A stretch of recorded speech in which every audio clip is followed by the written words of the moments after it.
Astronauts report it feels good. T-minus 25 seconds. 20 seconds and counting. T-minus 15 seconds. Guidance is internal. 12, 11, 10, 9. Ignition sequence starts. 6, 5, 4, 3, 2, 1, 0.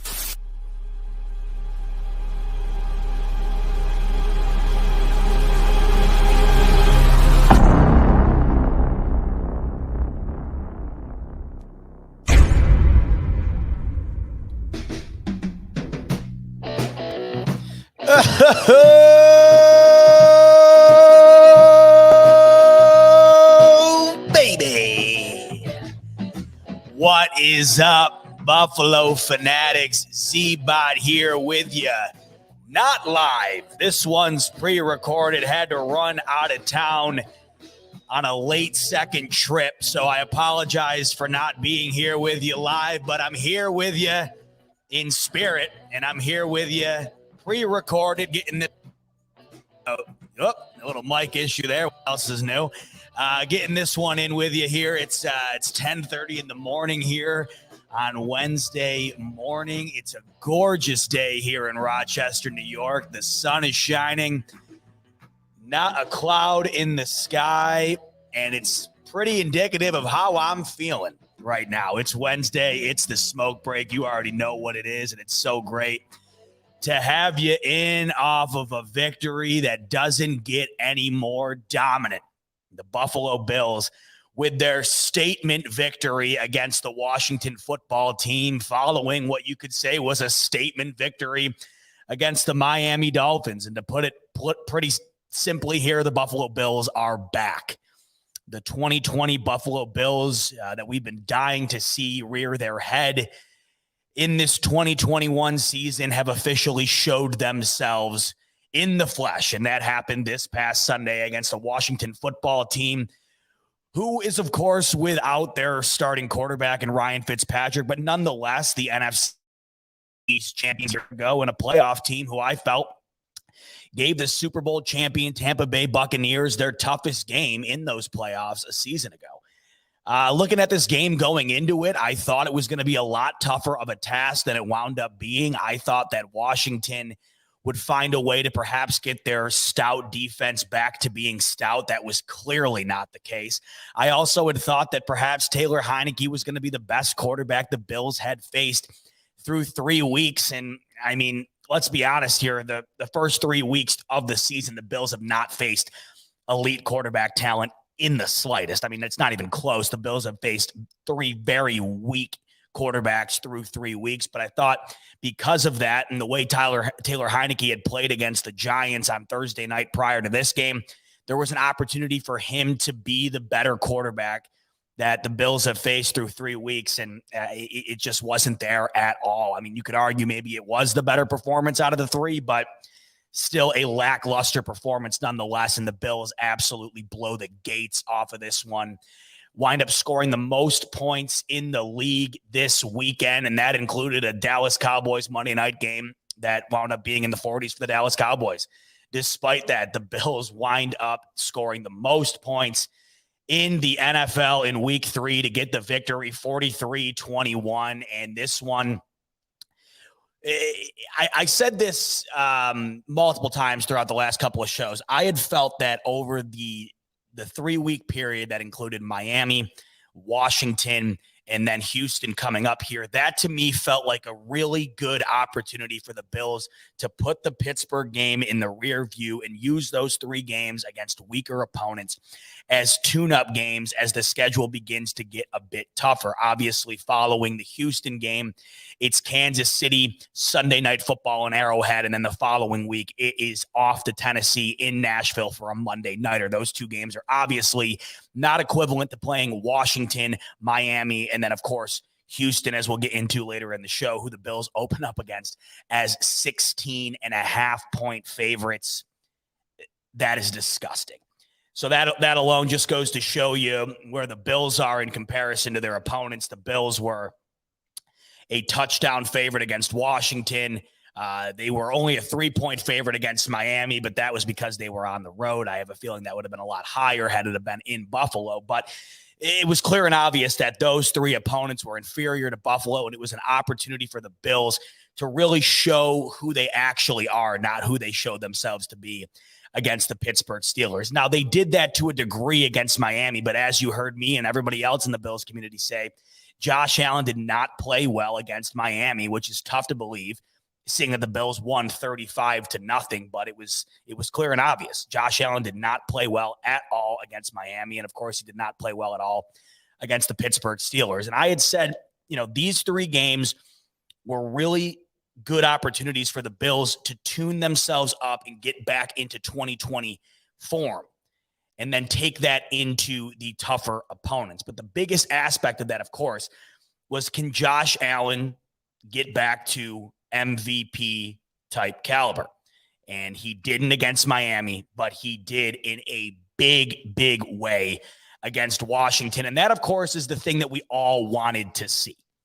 I think even if the Bills wound up winning a close game against Washington, if Josh Allen had played the way he did, we would have been all right with it. We just wanted to see that Josh Allen was indeed still the 2020 Josh Allen, rather. We wanted to see that was still in the cards, that still existed. And boy, does it exist. And it was fun to watch QB1 JA17 absolutely ball out against the Washington football team. 32 of 43, 358 yards, 4 touchdowns through the air, and of course the late rushing touchdown. 5 touchdowns in total for Josh Allen. It felt like it could have been more. The Bills were down in the red zone numerous times where they wound up taking field goals instead. I mean, this game could have been a lot worse than 43-21, especially when you look at the way Washington wound up getting their points. They had a late garbage time touchdown, but the 2 touchdowns that Washington had early, one was a 73-yard screen. The Bills bit on it terribly. It happens, and it was just a blown-up play. And then, of course, the ensuing kickoff, I don't even know what that was. And it's funny because at that time, at that point in the game, the Bills are up 21-0, and you think they're going to run Washington out of the building. And then, of course, you get a almost 80-yard touchdown followed by a blunder that you almost never see on a kickoff, giving Washington the ball back. They score again off a Taylor Heineke scramble, and just like that, it's 21-14. And, we are so conditioned as Bills fans of the past, at least, to be waiting for something like that to happen, right? And as I've said multiple times throughout the last couple of years, we have to be able to find a way to put the mentality that we have had as Bills fans for the last 20 years in the past, because it's just not the same team, clearly. I mean, that goes without saying. But when stuff like that happens, it's tough for your vintage early 2000s, mid 2000s Bills fandom to show itself.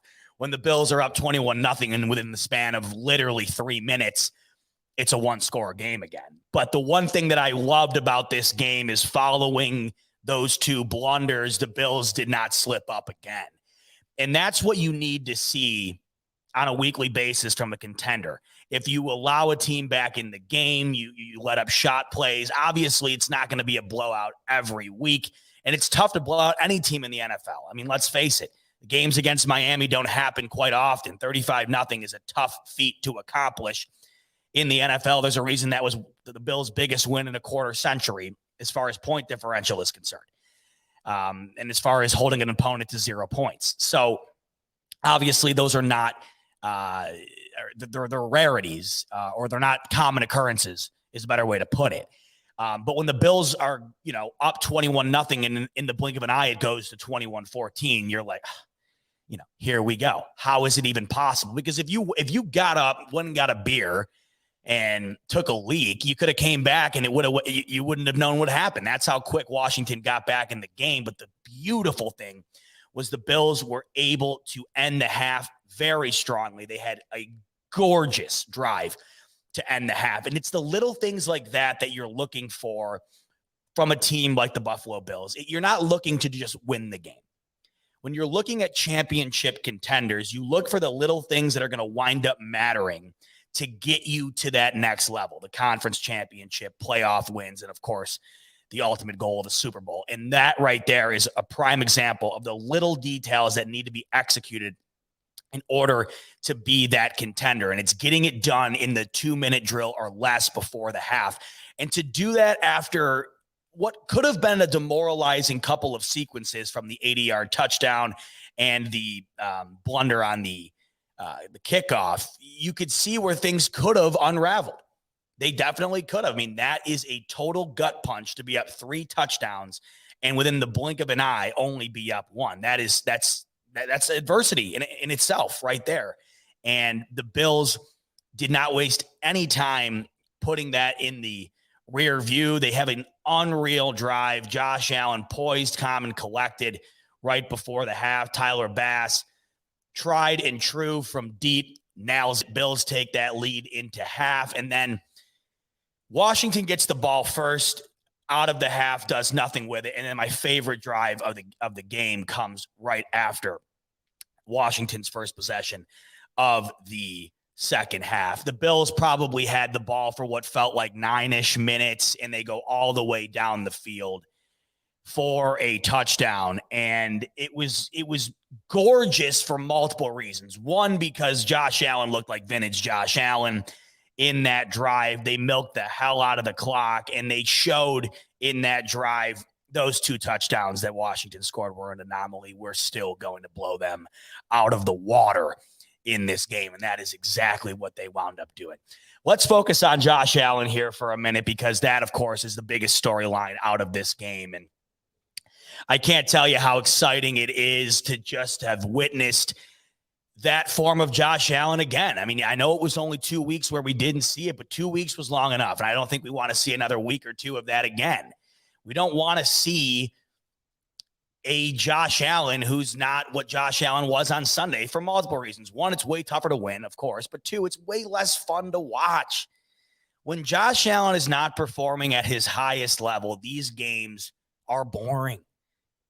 I mean, the Pittsburgh Steelers game was a snoozer. And even the Miami game, I don't know if it was boring, but man, was it frustrating. 14-0 at half, and I was utterly frustrated. 35-0 victory. I was less frustrated than I was at half, but I wasn't over the moon. And it's weird. It's weird how our psyche works when it comes to being football fans.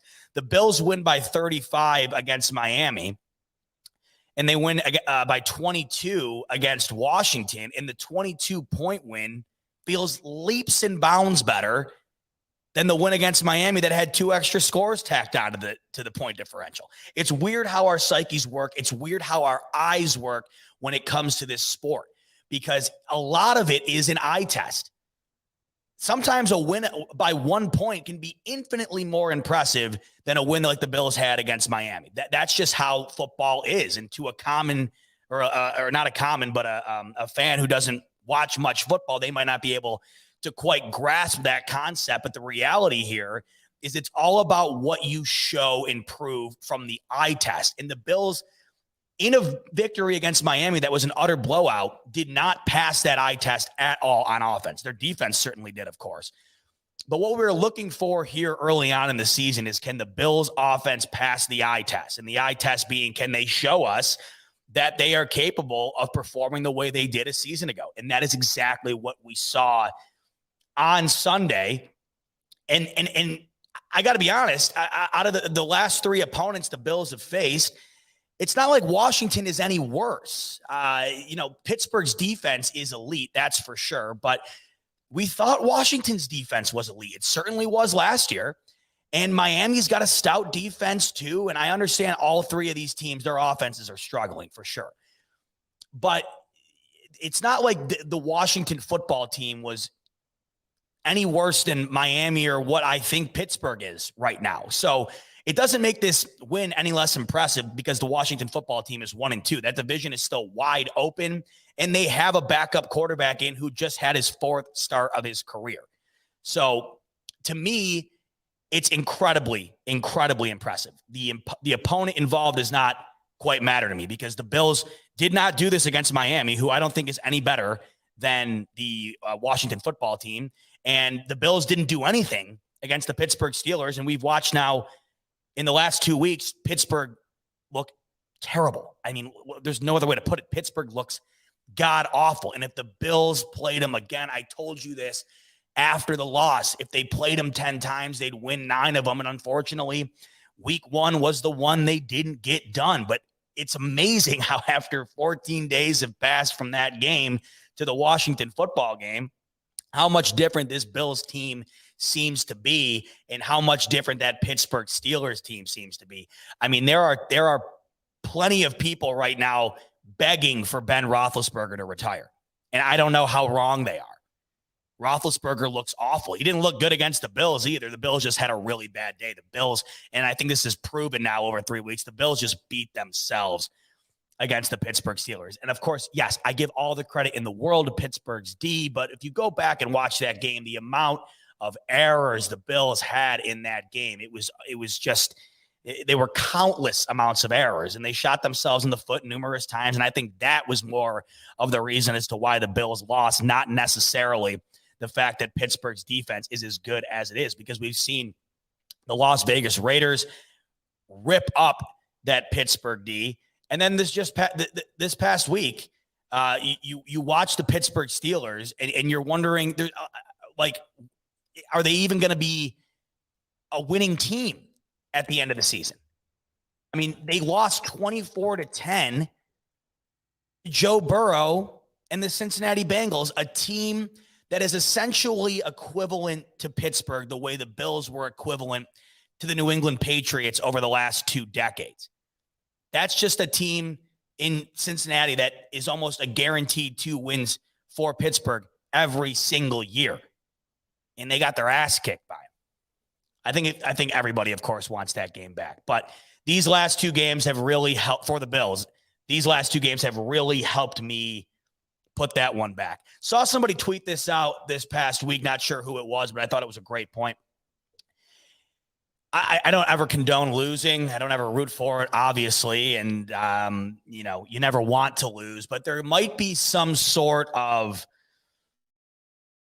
silver lining. There it is. I've been getting the silver linings in every week. There might be some sort of silver lining to that loss against Pittsburgh. And what that might be is the fact that the loss is out of the way.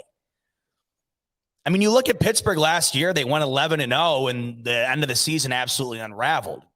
And winning that many games consecutively can oftentimes be a burden. Not only do you have the pressure of trying to get to your ultimate goal of winning a championship, you have the pressure of conserving that perfect record. That's a lot more pressure than when you get it off your back.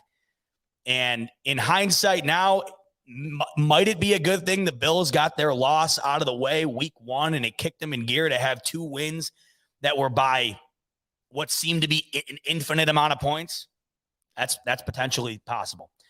But this one, by far the most impressive performance for the Bills in this early season. And, of course, by far the most impressive performance for Josh Allen. It was the little things I felt like for Josh Allen on Sunday that we had been missing that we finally saw. In particular, his utilization of Cole Beasley, who finally had a breakout game. And this is the one thing that I felt last year was the biggest piece of the puzzle when it came to the effectiveness of the Bills offense. It was the utilization of Cole Beasley, who is the best slot receiver in the NFL. Having that ability to get it to a guy in the middle of the field and tic-tac your way down the field is crucial. Not every team, no team really, is the Kansas City Chiefs where you can rely on throwing the ball 70 yards down the field and hoping Tyreek Hill is there, grabs it, and runs it into the end zone. The key here is to have a fluidity within your offense and have a guy who is a cornerstone in the ability to do that. Cole Beasley is that guy, and he was that guy Sunday. And what do you know? 11 catches, 98 yards on 13 targets, and that wound up resulting in the highest point total the Bills scored all season. That needs to happen on a weekly basis, in my opinion. 13 targets should be right around what Cole Beasley should get every single week, because when you do wind up targeting Cole Beasley, what happens? The chains move. Not often are you going to hit Cole Beasley on a 40, 50-yard streak route for a top 10 touchdown. That's not his game.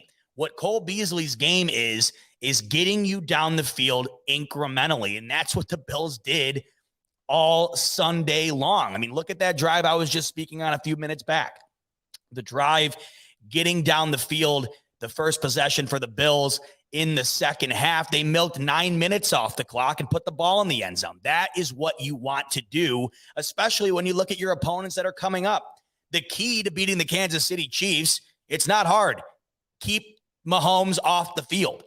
Now, doing that is hard, but realizing what the actual key to the victory might be is not. That is going to be a big factor if you want to beat the Kansas City Chiefs. And if you have drives like that, and if you utilize Cole Beasley the way they did on Sunday, that is going to go a long way towards doing that. Loved that aspect of Josh Allen's game on Sunday. I think also it builds confidence for Josh Allen the more Cole Beasley is involved, because they're usually, I don't want to say easy, but they're easier plays.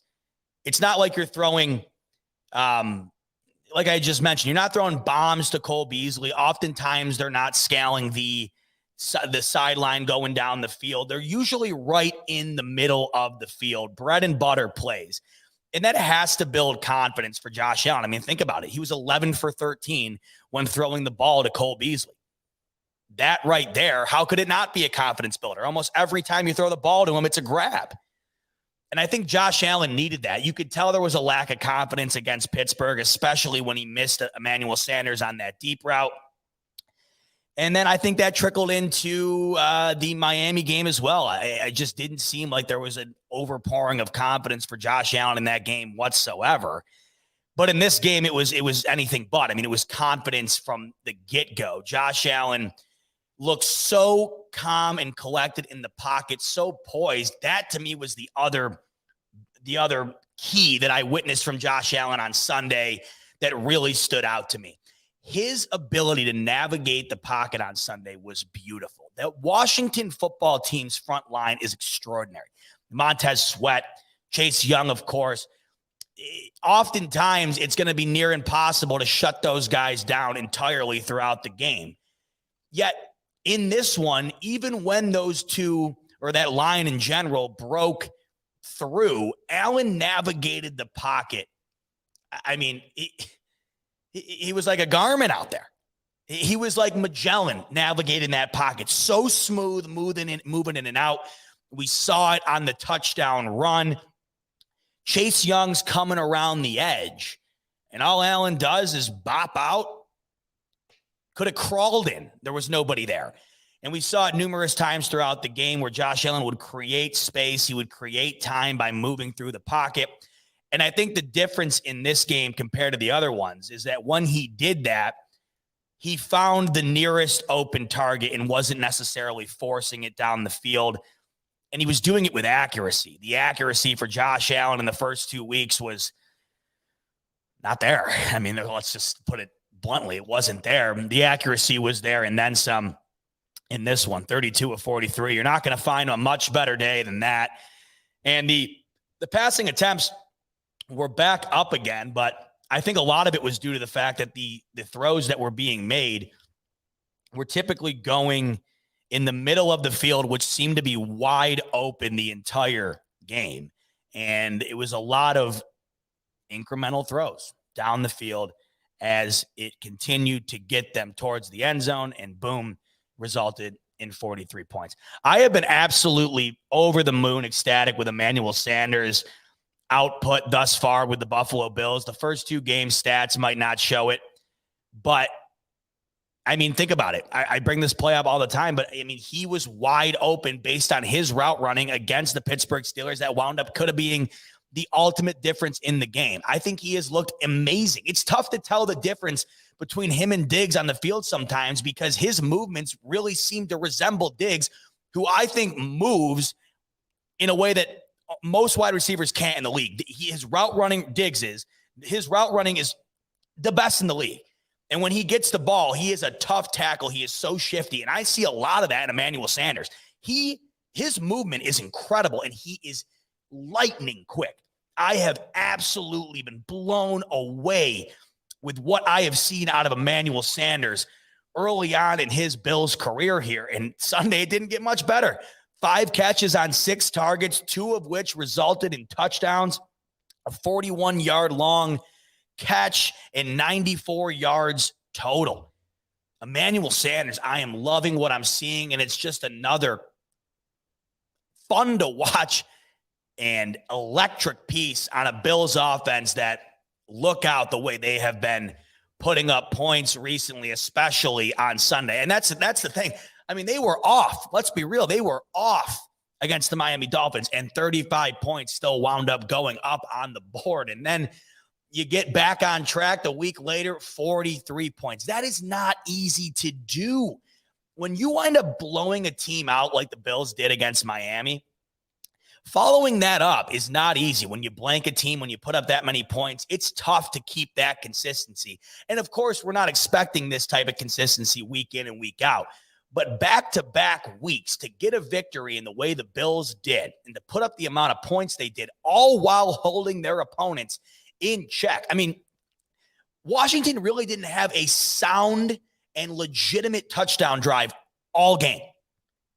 They score on a 73-yard screenplay, and then they were set up shop at the red zone off the miscue on the kick. Other than that, I mean, Washington really didn't do anything on offense at all. And yeah, Taylor Heineke had 212 yards. 73 of it came from a screen pass in which he threw, a yard and a half? He didn't do anything. And he also had 2 interceptions. So let's get into that a bit here, because transitioning from the offense, which was absolutely dominant, the Bills defense now in 3 straight weeks have consistently been dominant. That has been my favorite part of this team early on in 2021. This Bills defense, who you could argue was maybe their liability a season ago, is now perhaps their strongest asset. They look incredible. Matt Milano right now, best linebacker in the league. Tre'Davious White making plays. This secondary is as good as it gets, in my opinion. We saw a gorgeous interception from Jordan Poyer in this one, almost took it to the house. And they're forcing turnovers this past week and the week prior, something that the Bills had felt was one of the bigger differences in the Pittsburgh game. Their inability to force a turnover really wound up hurting them. These last 2 weeks, they've been all over the ball forcing those turnovers. But I could not be more impressed with what I have seen out of the Bills D. I mean, how could you? They're right up there right now in the league. If we go over to the statistics here in the NFL, as far as, total defense ranking is concerned, the Buffalo Bills are the 4th best defense currently in the NFL as far as total defense. I mean, give me a break. It doesn't get better. And when you look at the top of the class in the NFL, as far as defense is concerned, the top 2 defenses are the Carolina Panthers and the Denver Broncos. Yes, both 3-0, but who have they played really? Is it Denver or Carolina? I think it's Denver, whose 3 combined wins are their 3 wins are against teams with a combined record of 0-9 is now. So you can take it with a grain of salt. But if you look at who the Bills are surrounded by up here with defense in the top tier of the NFL, Cleveland right in front of them. We knew going into the year they were going to have a terrific defense. New England always has a stout defense. The Saints right there, they have a great defense as well. The Bills are right there. You can make the argument right now the Bills are playing the best defense in the NFL. And if you told me that a season ago, I would not have believed you.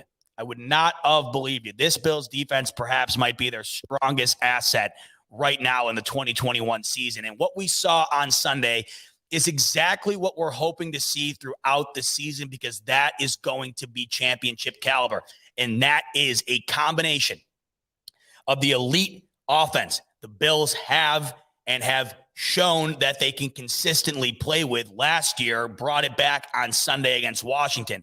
But the play of the Bills offense to a caliber in which we expect it to be blended together with performances that we've seen out of the defense the last 3 weeks. If that can continue to blend together in unison week in and week out, the Bills are the most complete team in the NFL. I truly believe that. If the Bills defense can play the way it has played the last 3 weeks, And if the Bills offense plays the way they did against Washington or comes close to it, the Bills are the most complete team in the AFC, perhaps the NFL.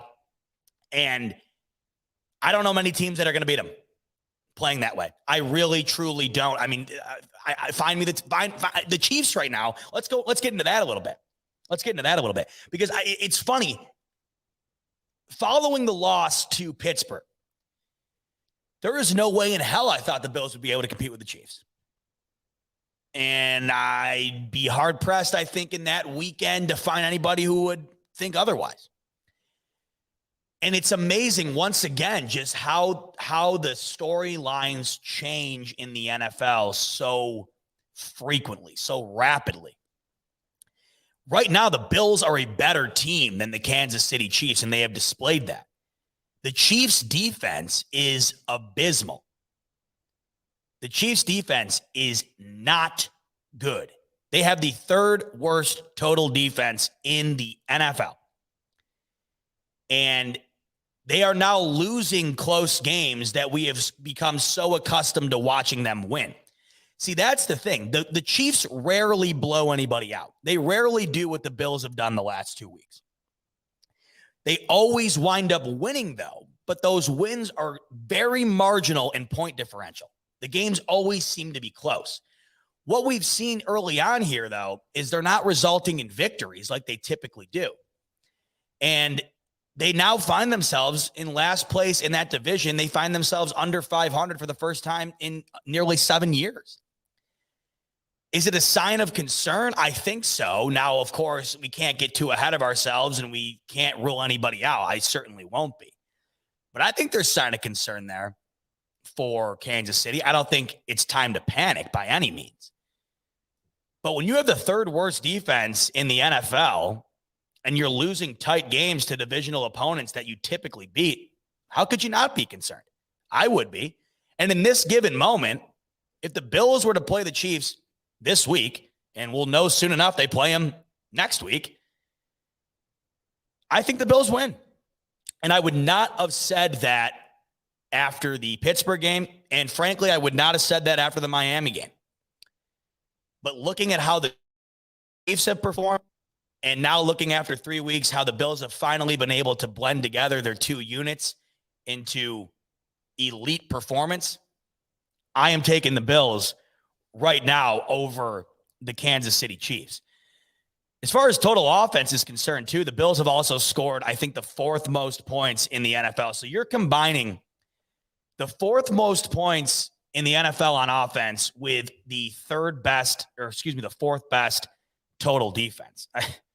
That's elite by its definition.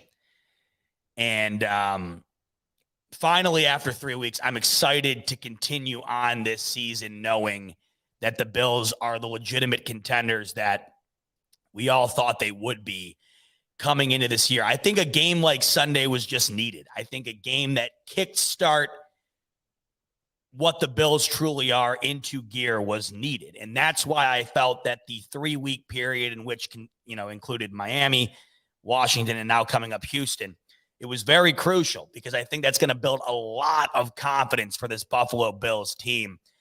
And I think even more confidence is going to be built this coming week against the Houston Texans. Before we talk about that a bit, it's always a good time to let you know that this program is brought to you by Manscaped. You've heard me talk about it a million times. You'll hear me talk about it a million more because that's how great Manscaped is, especially their Lawnmower 4.0. I love it. I know most of you who have it, or all of you who have it rather love it, but most of you who don't have it will love it because you get a travel lock. You get an LED light built in for those late night shaving cravings, as we all get. I'm always craving to shave in the middle of the night because that's just how I roll. And I have the LED light built in to the Lawnmower 4.0. So it is always a smooth and guided shave. And then, of course, that illustrious wireless charging pad that allows the Lawnmower 4.0 to make you feel like you're truly living in the future. If you don't have it yet, what are you waiting for? Head over to manscaped.com, promo code Fanatics to get a special discount on not only the Lawnmower 4.0, but all Manscaped products. Make sure to go over to manscaped.com. Get the Lawnmower 4.0 and all your men's grooming products with a special discount with the promo code Fanatics. Love Manscaped, baby. What I also love is the fact that the Bills are 17-point favorites nearly against the Houston Texans. Good God. Trivia question for you. Do you remember the last time the Bills were 17-point underdogs? I'll pause for just a second to let you put your answers in the comments before I give the answer. Ding, ding, ding, ding, ding, ding, ding, ding, ding, ding, ding, ding. All right, you ready? Minnesota Vikings, Josh Allen's rookie year, and at that point in time, it was one of the biggest upsets in NFL history, and the game will always be remembered as the game where Josh Allen leaped over a linebacker. And that play, of course, has gone down in history as one of the greatest plays I think we've ever seen by an NFL quarterback. And that wound up being in a game where the Bills were 17-point dogs on the road in Minnesota and wound up getting the job done. I hate to tell any Houston Texans fans in the chat here, doubt there's any of you. But if there are any of you, I hate to tell you, that's not happening for you this coming week. This game is going to be ugly. I mean, that 17 points. Listen, I'm not going to bet it because, good God, that's a lot. That's basically like an Alabama football spread. If you don't know much about college football, there's usually like 3 games a year where Alabama will play like Northern Idaho or something, and they'll be like 80-point favorites. This is kind of the equivalent of that in the NFL. I mean, very rarely do you see a spread that's more than low double digits, really. I mean, you don't see that very often, maybe a few times a year, depending on the opponents. This is a massive, massive spread. This is typically about as big as it gets. I can't remember the last time I've seen a spread bigger than like 17 points in the NFL. This is essentially saying that what Vegas is telling you is that the Bills lose or if the Bills win by less than 3 scores, it would be a shock. And what they're also telling you is if the Bills find a way to lose, it would literally be one of the biggest upsets in NFL history as far as betting lines is concerned. Because when the Bills did beat the Minnesota Vikings, Josh Allen's rookie year, I remember at that point in time, it was one of the top upsets in NFL history, just as far as, the spread was concerned. So Houston has a problem. I mean, let's be real. And as far as, lining up the talent side by side between the Bills and the Texans, it's almost like a JV team playing varsity. It's not even close. And what we see the Bills do against Washington and Miami might not even touch what they do against Houston. Washington and Miami are far better teams than the Houston Texans, and the Bills have still put up 35 plus points against both and absolutely destroyed them on the defensive side of the ball as well. And they're playing against a quarterback in Davis Mills, who I think will be making this will be his second and a half-ish game. And against this defense, you almost feel bad for the kid. I mean, you almost really feel bad for the kid. Plus, it's in Buffalo. I don't really. What more can you really say about this game other than the fact that if the Bills don't win by 20 plus, I would be almost shocked. I don't know. I'm at a loss. I'm really at a loss. I don't know how you preview this game. There's nothing to preview. I mean, it'd be like me and anybody in the chat here throwing on a jersey and pads and going out, and I don't know how much different it would be. If we threw on the Houston Texans unis and went out there, I don't know how much different the score would be than what I think it's going to be on Sunday. Houston is terrible.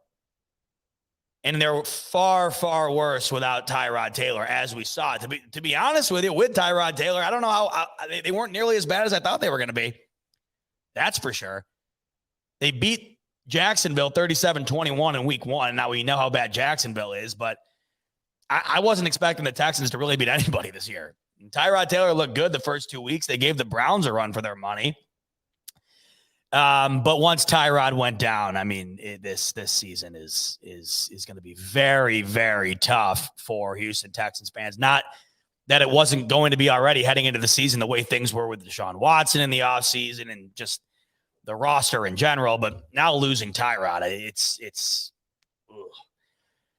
And now you got to play the Buffalo Bills. And I don't think this game could come at a better time for Buffalo because it is the week before the Kansas City game. Now, Kansas City has Philadelphia this week, and if they play the way they did against the Cowboys, that should also be a tune-up game for the Texans as well, which I got to be honest is refreshing because if the Chiefs had a tough opponent this week and wound up losing, I don't know how I'd feel about the Bills going into Arrowhead with the Chiefs on a 3-game skid. It would be almost impossible for me to imagine them losing 4 games. So I'm almost happy that the Chiefs are probably going to get a victory on Sunday against the Philadelphia Eagles because that'll mean that the losing streak is off their back, at least for a week, as the Bills come to town for Sunday Night Football. So in this game, though, as we preview it or try our best to, Bills-Texans, it's in Buffalo, 1 p.m. I will be there. If you see me, come and say hello. Love to meet all you guys as much as I can. Met some people at the Steelers game. Always so fun to see fellow fans, especially fans of the Fanatics. I love nothing more. So if you're there, come up and say hi. But here's my plan for this game. My buddies were like, well, first of all, tickets are really cheap. And there's a reason for it. The demand to go and watch what I think is going to be an utter blowout. It's not as high as it would be if, when the top tier teams in the league come to town. That's what sells tickets at a premium price. But I look at I look at games like this as like the best games to go to because you get to the lots.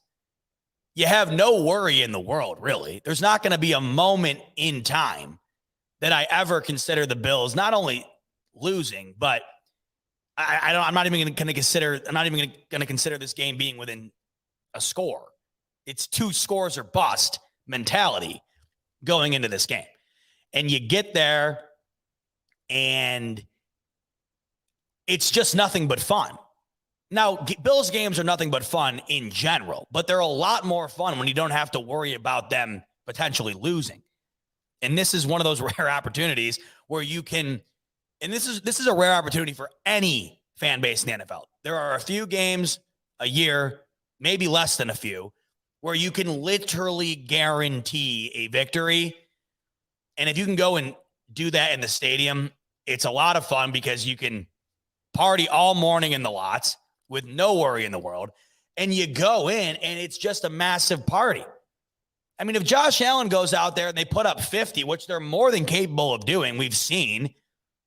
And I think this could be even worse. It's literally just it is a party. It's almost not even a football game. It is a legitimate gathering of about 65,000 Bills fans who are just partying. Because what I think about this game is that it might be over by the end of the first quarter.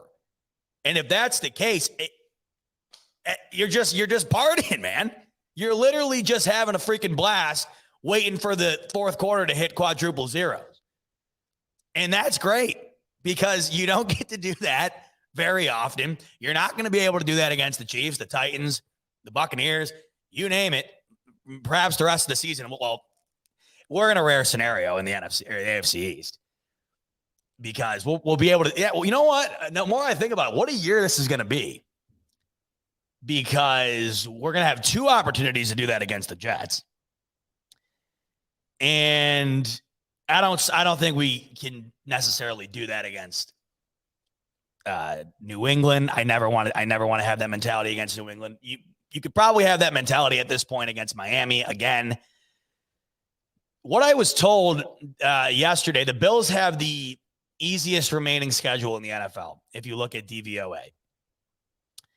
And that's believable because the AFC East is just atrocious. Like I said last week, the division's locked up. There is no way in actual hell the Bills lose the division. And it might not even be remotely close. It could be it could be a 3+ game difference, maybe more, the way things look right now.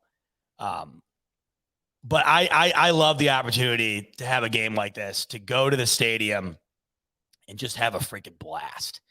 And that's how I look at this game. And it's amazing. It's so great to have the mentality like this.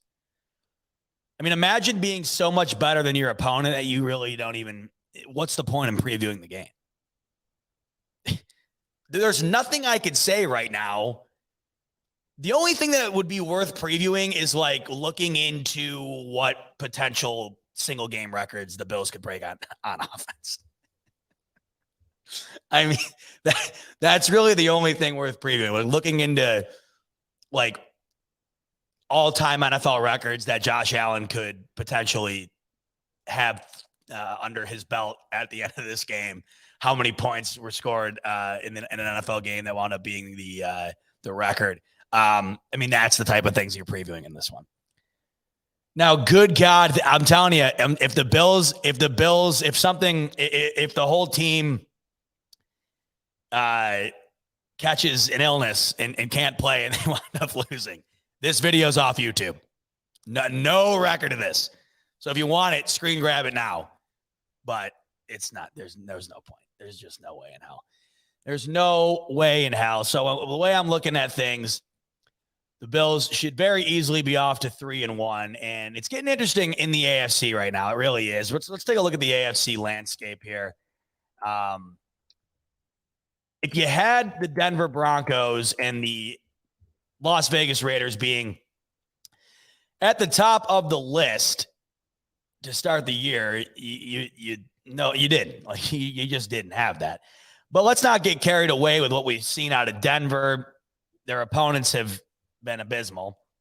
But you look across the crop. The shocking thing, I think, to me is thus far is the Colts being 0-3.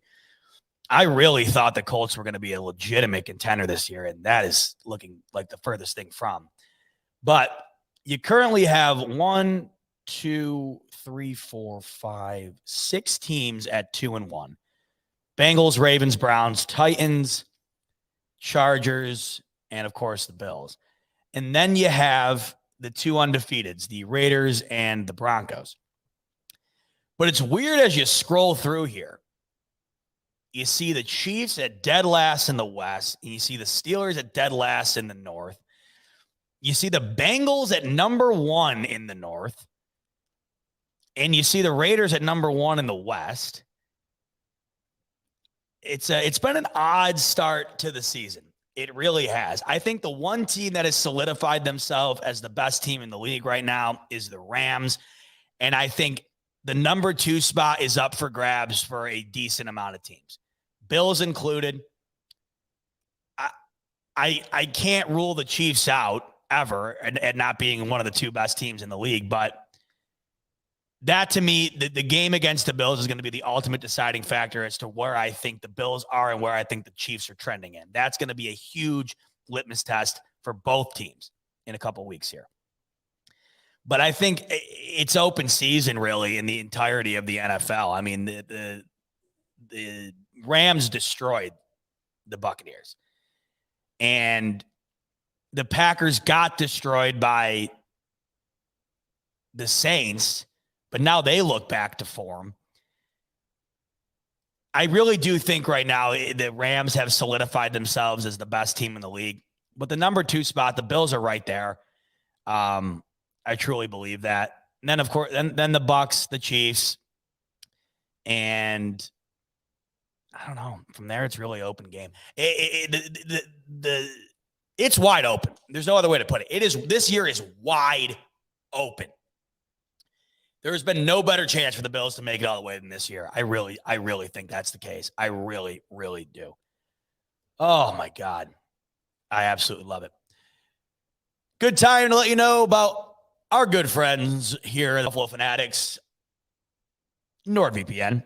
I always want to say DBF VPN, but it's the bfvpn.com by NordVPN. The bfvpn.com, of course, is the website you can go and take advantage of Buffalo Fanatics special promotion that is being offered to you by NordVPN. And to give you a little insight as to what NordVPN is and what they do, here is a quick little commercial to give you some insight into NordVPN and all that they do. Can't find it. There it is. Enjoy. What up, Buffalo Fanatics? Fanatics. Z-Bot, Z here with you live. No, not again. Come on. Man, every time I go live, my internet lags out. What's this? Z-Bot, you got to start using NordVPN for your streams. It will help speed up your internet. 2-year plan is 70% off at the bfvpn.com, and you get your first month free. Kingpin knows best.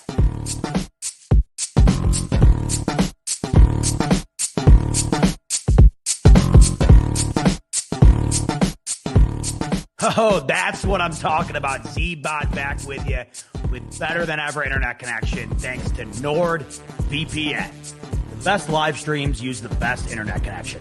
That's why the Buffalo Fanatics is proud to be sponsored by NordVPN. Visit the bfpn.com to take advantage of 70% off a 2-year plan with your first month free. Doesn't get better than that. Head over to the bfvpn.com. Take advantage of that promo and start using NordVPN today. We're working on a new promo that really shows the other capabilities that NordVPN has. A lot of cool stuff. But one thing is that the VPN allows you to like change your location online. So there's some like Netflix shows and stuff that are only available in certain countries. You can change your location right here in the States or Canada or wherever, and allow yourself to online be in those other countries and watch those shows or do whatever else you can do in those countries online that aren't available here. So really cool stuff. Got a promo coming to explain all that soon, so be on the lookout for that. I'm sure you can't wait. All right, 52.5 in the books. Heading out of town right now. I'm off to Cleveland. Been doing a lot of work out there recently. Stadium looks cool out there. They got the 75th anniversary stuff all over the stadium. Looks cool. I thought their 75th anniversary unis look pretty cool over the weekend too. Not sure what I think about the Cleveland Browns right now. Baker looks good. Their run game's great, but they haven't really dominated yet the way I thought that they were going to be capable of doing. Had they have won that Chiefs game, I would have really fought a bit different, and they really could have. Imagine that. Man, you think about it this way. The Chiefs could be 0-3. That is wild. The Chiefs really could be 0-3. The Browns outplayed them the majority of that game and didn't wind up getting the job done, but don't know what to make of the Chiefs right now. I don't want to sit here and say that they're still not the cream of the crop, because they certainly are, but something's different there where they're losing these close games that they typically always win. So I'm dying for that game. It's weird. I'm so overlooking this. I'm so overlooking this Houston game. Is everybody not? I probably shouldn't be, but it's so hard not to. Quick update as far as the power rankings are concerned. See where the national media has the Bills ranked this past week. Tweeted this out if you want to go look at the full list over at ZachB22 on Twitter. But there was an article from USA Today that had the Bills up at number 1. Now, this wasn't the official USA Today list, as from what I was told. They have a couple of columnists. But columnist Barry Werner from the listwire.usatoday.com had the Bills ranked as his number one team in the NFL. And there's a little excerpt here. I'd like to read it for you because this is his reasoning. The hiccup in the first week of the season is just a memory.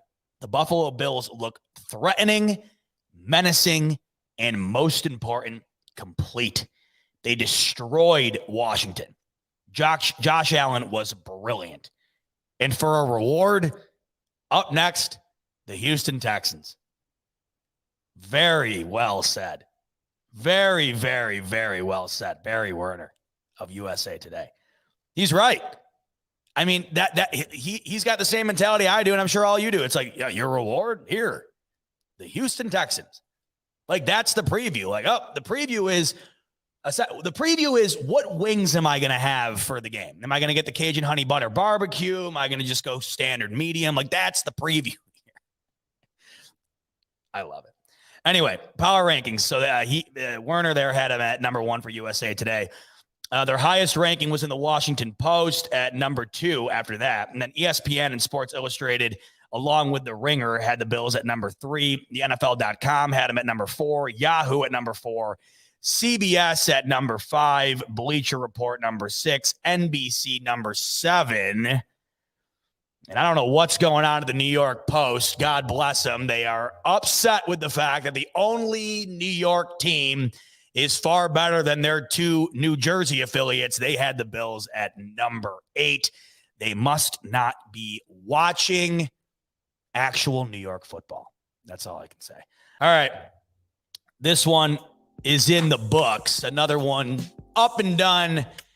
Bills are 2-0. That's 2 straight victories I got to spend with you. I look forward to being back with you live and in person next Wednesday. Appreciate you joining me here on the pre-recorded version of the Smoke Break. Not fun when I don't get to be with you, but I'm glad I got to get this one out to you. But like I said, next Wednesday, back live and in person, and I'm looking forward to it. It should be after a monstrous Bills W. Until then, enjoy the weekend. Enjoy the game. Have fun with this one. Like I said, not many come up where you can guarantee a victory, but I'm going to say it here. Guaranteed dub for the Bills this coming week.